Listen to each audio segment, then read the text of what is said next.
So let's get started. Thank you everyone for joining me for this introduction to the CV workshop. Just to kind of give everybody a quick heads up of what the workshop will be focusing on. We'll start with a brief overview of the CV and kind of the unique characteristics and why you would want to have a CV. We'll discuss what makes a CV effective. More importantly, I know how as graduate students, sometimes it's really hard to fit in time to do things that you need to be doing on top of the coursework and your assistantship and maybe working full time. So we'll also have some hands-on work time to get you at least started in having a startup CV with an outline and an idea of what your strengths are and what the gaps are in the CV.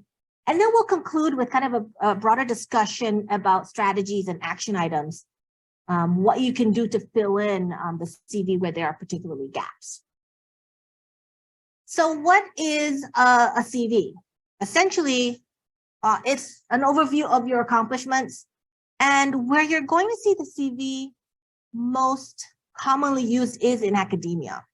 If you're coming from an international background, I do want to caution you that in some countries, when they say CV, they actually do mean a resume. So sometimes those are used interchangeably.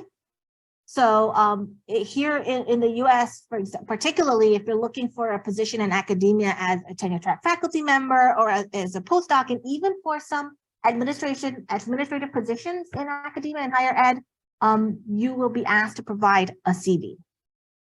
So you'll definitely need a CV if this is something that you're interested in the long term, looking at a career as an academic. I think what we tend to forget is that this CV is not something that is ever done. It's a living document. So the beauty of it is you're here today, and this is the starting point. So as you take more classes, as you work on research papers, as you attend conferences, you go to meetings, you're doing things that will populate into that CV. So that CV as a living document reflects the development of your career over time, right? So the bigger challenge, honestly, is not starting and having a CV, but really maintaining and updating that CV frequently. If you wait and do it once a year, for example, sometimes you forget all of the great things that you do in that year, and you're now trying to think backwards. So, you want to actively, consciously, and conscientiously think about what are you doing? How does that go onto your CV? And then use that CV to provide kind of that record and documentation of all the cool things that you've done.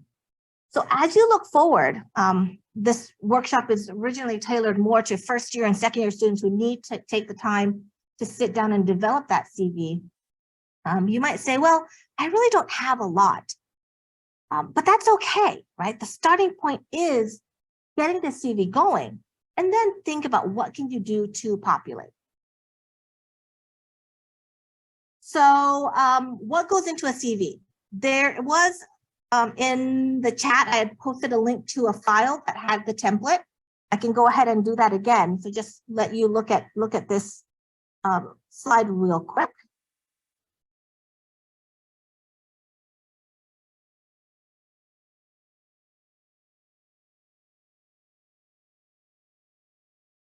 What goes into a CV is everything that's relevant to an academic career.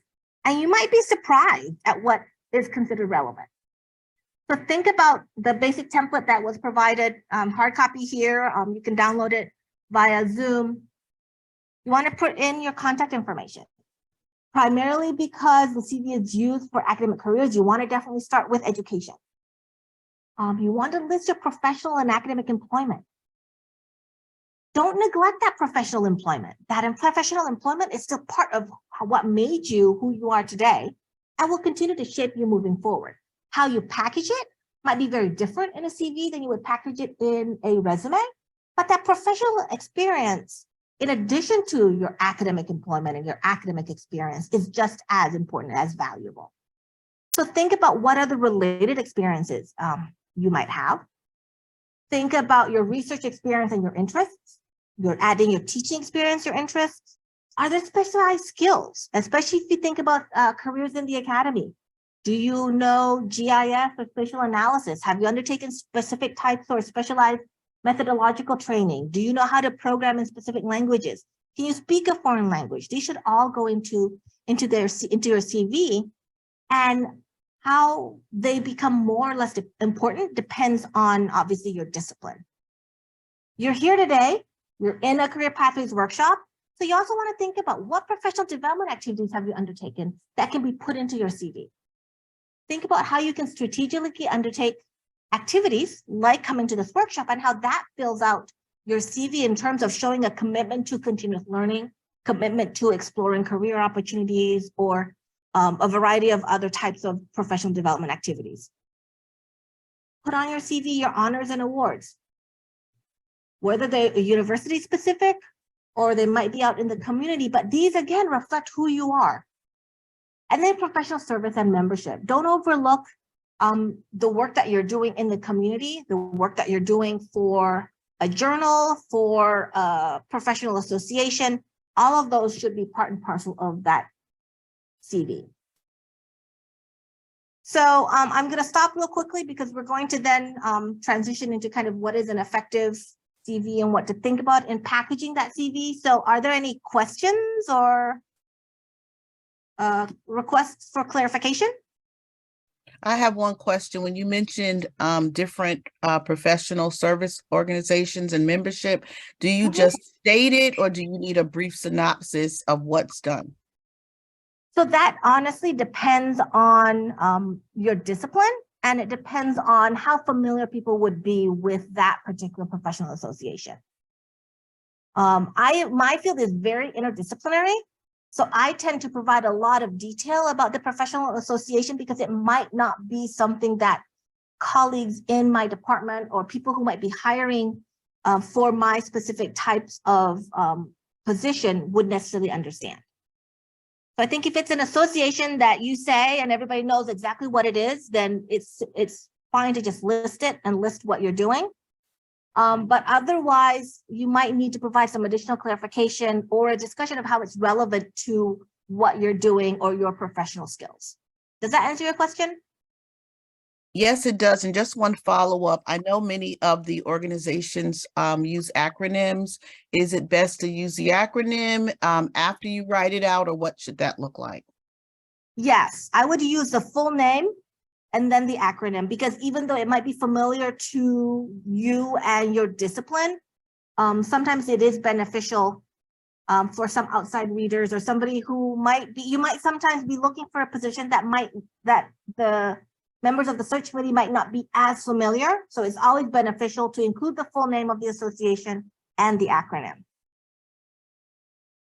Other questions or clarification?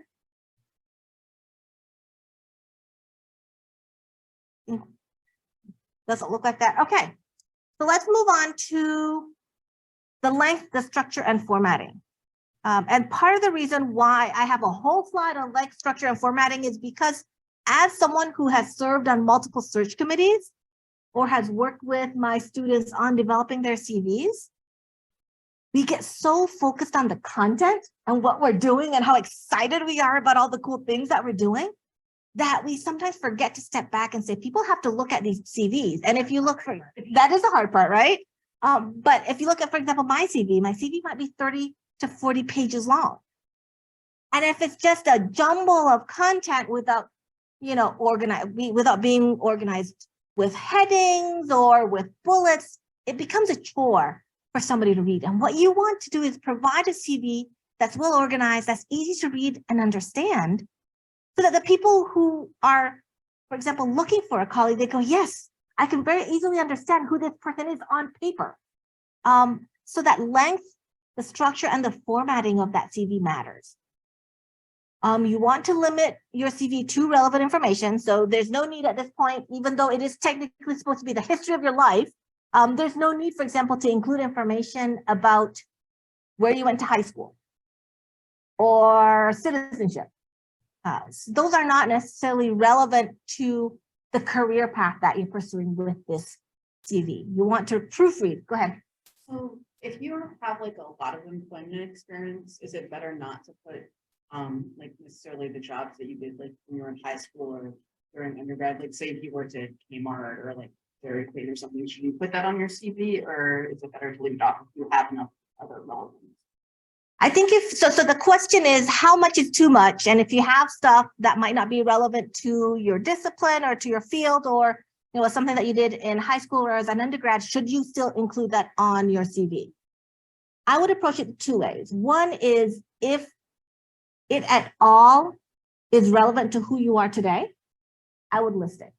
So for example, if you want to highlight that as a first generation college graduate, for example, that you worked really hard as in high school and you worked really hard as an undergrad so that you could pay for college while still going to college, you might want to include that, just under additional employment. You don't need to list every single thing, but you might want to include a bullet or two that highlights that self-discipline, that that early commitment to a job and things like that. Or even though it might be older, if it's something that introduced you to what you're doing now, or if it's a very unique experience that not everybody can speak to, I would definitely put it on your CV. The caution there is, if it's unique or if it's something that a lot of people are not going to understand, you are going to need to add a little bit of detail to to the job description. Whereas if you are a graduate teaching assistant or a graduate research assistant, a lot of times it's sufficient to just say graduate teaching assistant for this course, because we know what GTAs do. We know what research assistants do for the most part. So you don't need to provide a lot of detail about those types of jobs, but you do want to, if you're talking about something that not everybody would understand or would appreciate, you need to kind of highlight that. Does that answer your question? Okay. Other questions? Sometimes trying to decide what is relevant can be challenging. And sometimes for me, having somebody outside look at my CV and say, oh, I don't think this is relevant, or if it is relevant, maybe you need to emphasize or describe why it's or how it's relevant. So the point there is it's good to get some outside eyes looking at your CV. So think about a CV that can be self-explanatory, that is proofread, that is complete, and that's consistent. If you use square bullets in some places, don't use round bullets somewhere else, because there are going to be people who look at that going, oh, this person, my head hurts from looking at their CV, for example, right? So these are things that might not seem really important when you get into the nitty gritty of what am I doing and how do I put it onto paper? But the presentation of it and the formatting of it and how it's structured in a way that sells who you are is really important. Questions from my Zoom folks?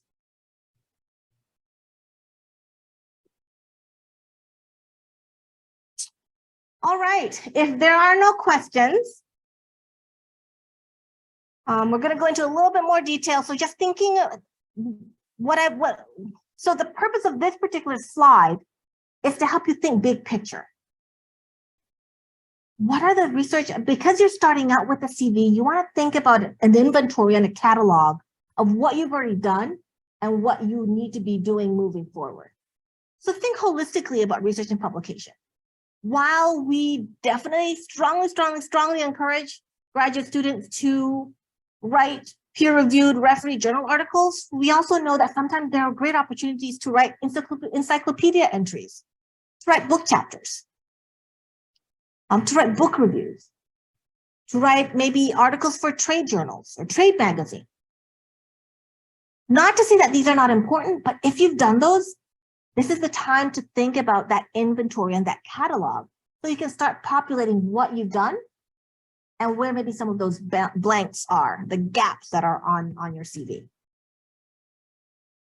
I had mentioned earlier kind of this issue of how much of a challenge it is sometimes to keep your CV updated and constantly including information.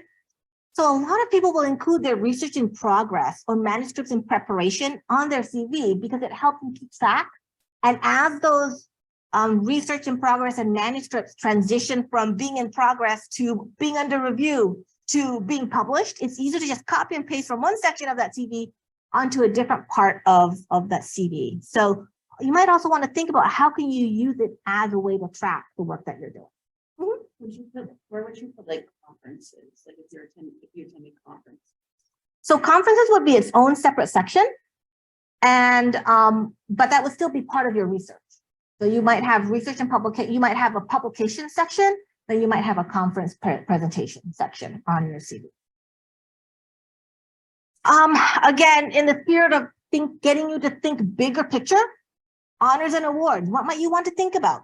Have you been a member of some type of honor society?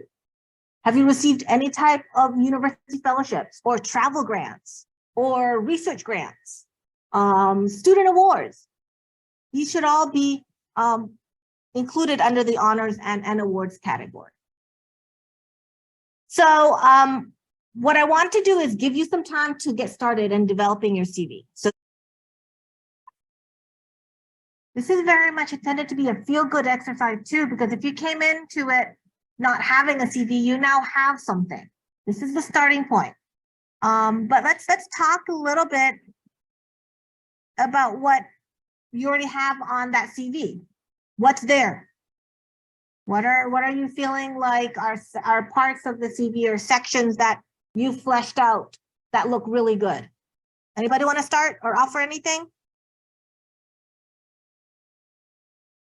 I can say I looked at the education part, and even though I had something down, I realized my formatting was more like a resume versus a CV, and it just needs that work to fill in those gaps and holes differently.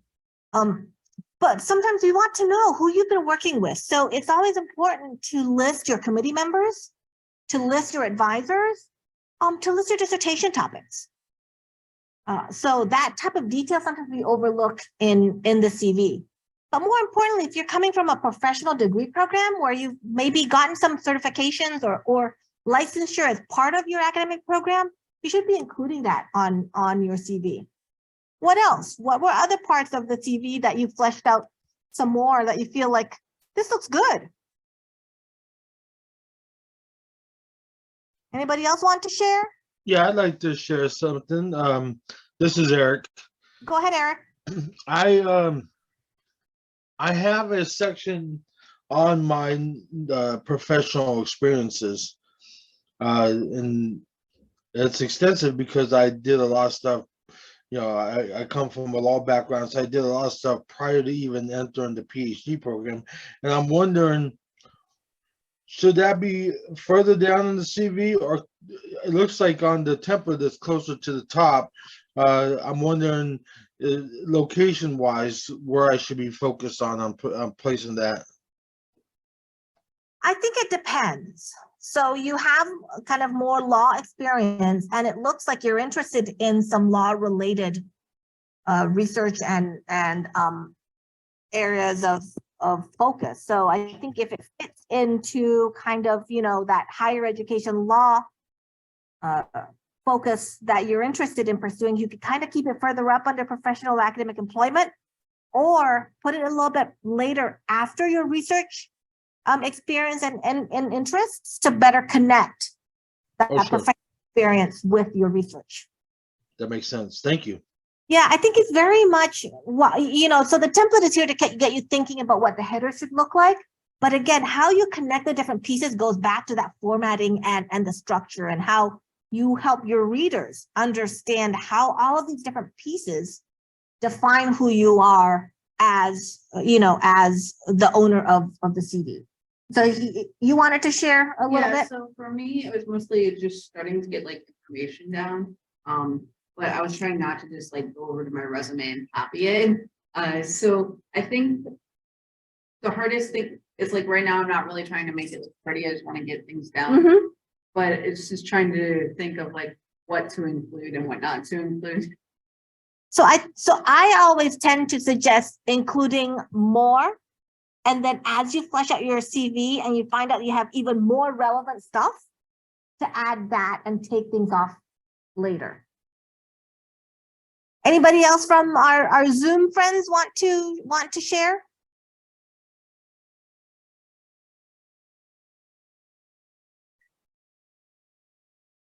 All right, so we're fleshing out the CV, right? There's a lot of stuff already, but what needs to be added?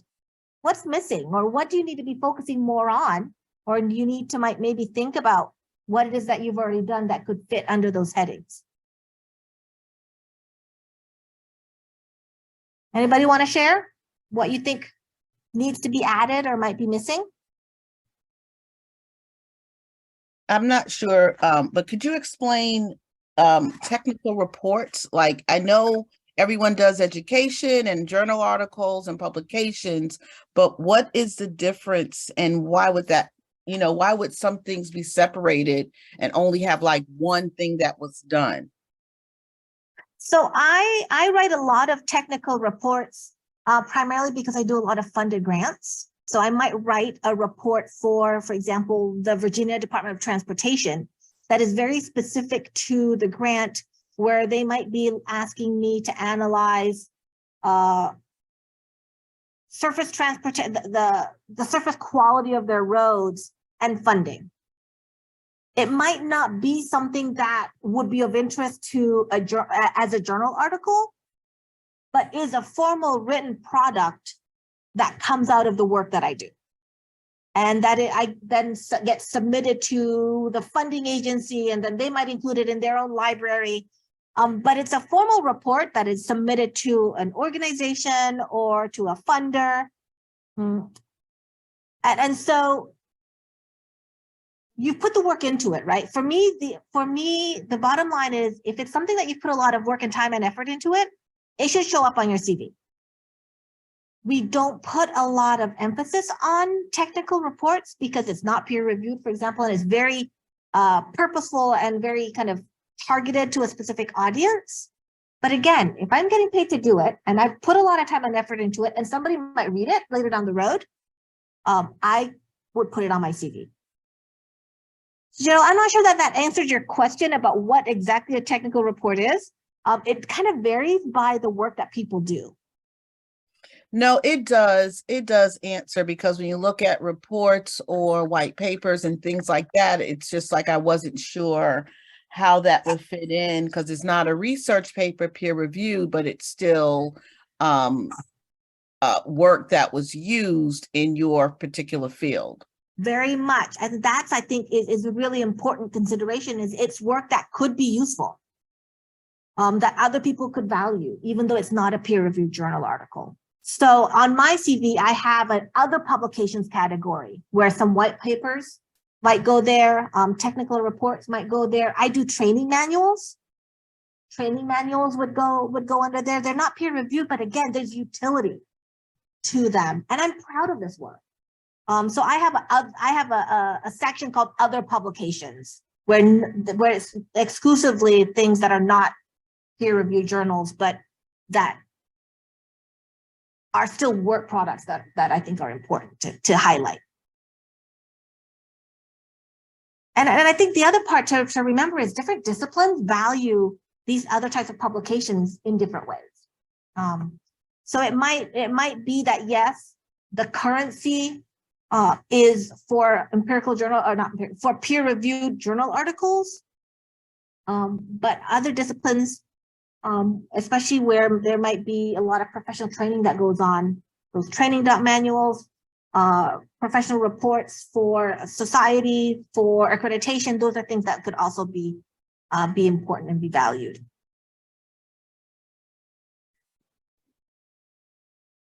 Is it necessary to have both professional and community memberships listed on your CV, especially if it's kind of directly tied into the field in which you're exploring professionally? It's not necessary. In that sense, in that case, I would suggest leaning more towards professional service and membership than community service or membership and community organizations. The example that I like to use is I'm in the School of Public Service, so a lot of the work that I do is public policy, public administration. But I'm also very committed to youth development, youth education, and all of that good stuff. So I'm also an assistant soccer coach. I put that under my community service. It's not something that a future employer is necessarily going to say, I'm going to hire her because she's an assistant soccer coach. but it is there to showcase that I'm not just all work, that I do have a little bit of a life outside of my academic career. So in those cases, they're very different. So I do have those two categories. Obviously, because I am very dedicated to my career, the community service part is a little bit smaller.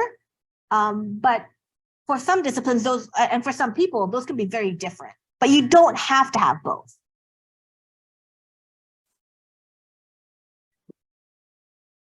Okay, if there are no additional questions or comments about the draft CVs that you've developed, what I wanted to kind of emphasize is this is very much a kind of working session.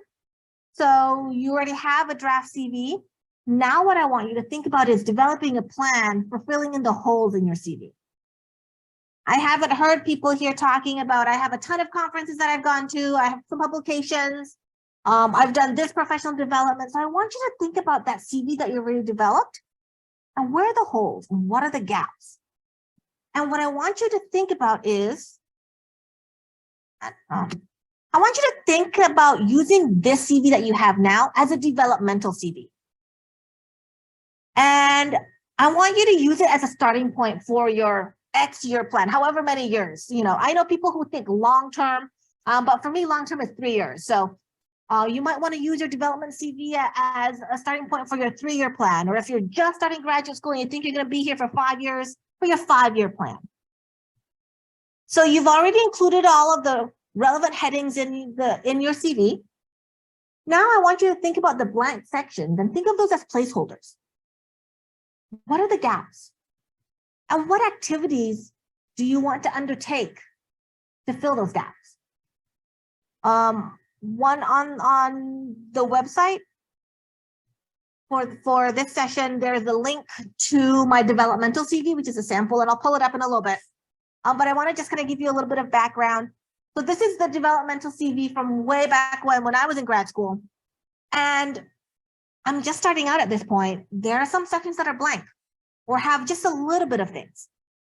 What I want you to focus on, therefore, is not the format or not the content what's on there, but thinking about the comments and the plans that I put into that developmental CV. So what I'm going to share next is this developmental CV.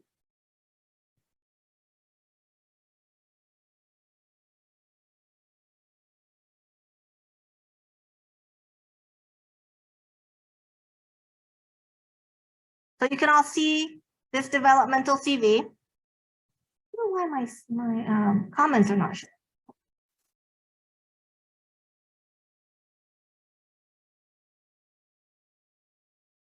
So what I want you to see, for example, are some of these comments where obviously this is early on. So this is my tentative dissertation title, right? I need to finalize the title. I also need to finalize my committee members. So these are just kind of more comments to help me populate my developmental CV. So thinking about teaching areas, early on, I only had one thing that I was really passionate about. So I comment here is that I need to update this as I develop more teaching experience and exposure to different topics. All right, so these are just kind of things for me to think about and for me to plan out. Obviously, I'm looking at a teaching area and going, are they really going to hire somebody who only can teach one thing? So how do I flesh that out and get more exposure to different topics and have different teaching interests beyond just public budgeting and finance? So you can see from my experience right now, it's just experience. I'm not separating out academic experience from professional experience. And then teaching experience, that I have a plan that I need to find some teaching experience outside of my college and actually outside of the university. So where I did my doctoral work, they did not have an undergraduate program. So to teach, I would have had to go to one of the community colleges to get some of those teaching experience, which is perfectly fine.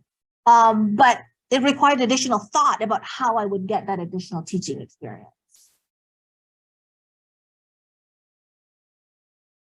Research competencies, Again, I'm starting out as a PhD student, right? So still trying to figure out what needs to be fleshed out. So I have some of my quantitative research.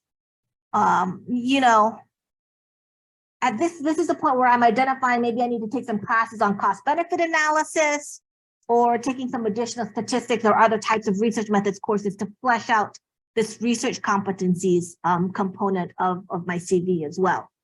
So just to kind of give you kind of the flavor of some of how you could use the developmental CV, right? So don't focus too much on all the stuff that isn't there. It's more about how do I get to flesh out what is in there? How do I find more stuff to put in there? So these are more just kind of plans and thoughts. So before I kind of wanted to just give you more time to work through your CV, your developmental CV, and think about what you might want to do to flesh things out a little bit more. Are there any questions or comments or requests for more information? Yes, ma'am. I'm wondering something. This is Eric again. If every semester, every fall, I help teach the higher ed law class, the master's students, and every spring I do the same thing with Dr. Gregory for the doctoral students. Should I break them up to where, you know, fall semesters, masters, spring semester, doctoral students, you know, for the teaching experience, basically two separate line items, or can I put law of higher ed, masters, and doctoral students, you know, ongoing? So this is where I think the beauty of the CV is that it's really up to you. If what you're doing for a doctoral level class is very different, I would include it separately. Gotcha. That makes sense. If what you're doing as a graduate teaching assistant is very similar across both classes, I would just list it once and say in the spring, this class, provide some background about that class, because I always feel like we think people know what we're teaching in our classes, but people really don't. But I would highlight, you know, what you do and what course content is in the different courses. Yes, ma'am. Thank A you. lot of people who teach graduate programs know that working with doctoral students and working with master's students are very different.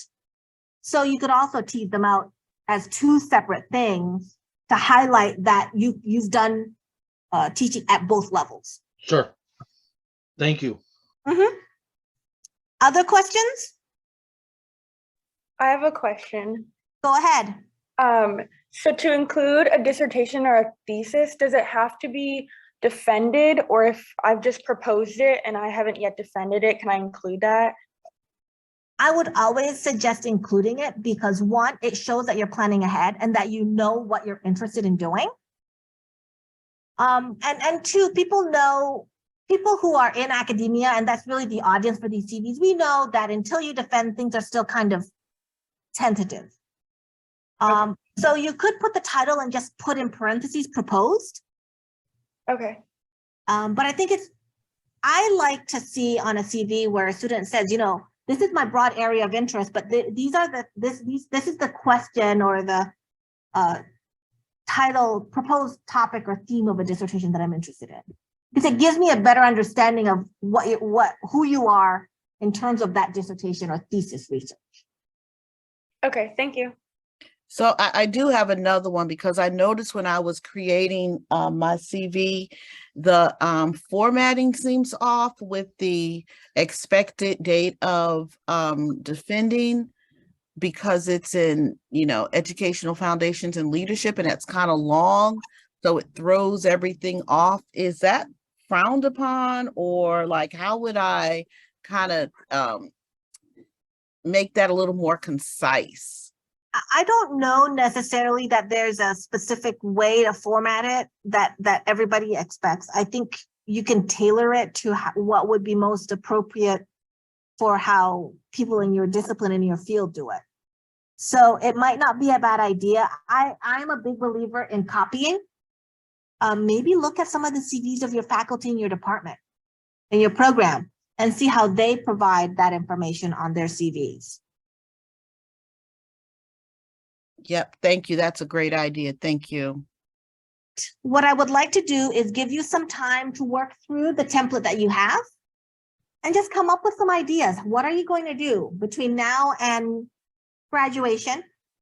Or between now and comp exams, whatever that timeline looks like for you, what are some concrete things that you can start working on today?